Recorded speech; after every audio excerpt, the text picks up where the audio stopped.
that was during a time when there were musical variety series. This was again done at NBC. It was going to be on tape.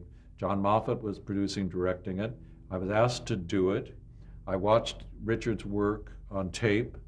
I found I'd seen him in Vegas opening to talk about dating in 1965. I saw Richard opening for Steve and Edie at the Sands, and Dorothy and I were like, we'd never heard anything like it, but we found him astonishing.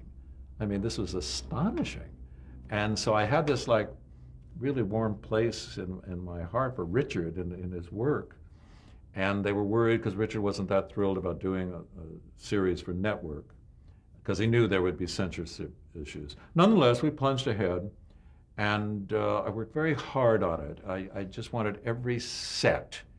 You know, sets are interesting because for those of us who do them, they're very special and they make a contribution, and yet when they're effective, the audience only gets it subliminally, you know? So when I'm talking so passionately about it, I'm sure there can be people saying, well, I never even paid attention to that. But we hope they did actually, because it's something you see without even being conscious of it. But I took it very seriously. I wanted every set to have some kind of creative imagination like Richard had. And so we did the first show, and it had the sinking of the Titanic, and it had this great scene out in the veldt of Africa, and it had some great junk shop with light strewn and beautifully painted. And Richard just became, I've never, hardly ever had a star of that stature so enamored with that work. I mean, he just embraced it, and he just fed upon it, and he became like I was hanging out with him. I was sitting next to him always. He'd call me over, and he just at some level, we just kind of connected to the point that then Richard became very balky. We only did 5 shows, I believe, 4 or 5 shows, and he wanted out, and he was balky and didn't want to do things the way the network wanted. And finally, the producers would come to me and go, you know, he's so fond of you. Would you go ask Richard if he could do the Egyptian scene next?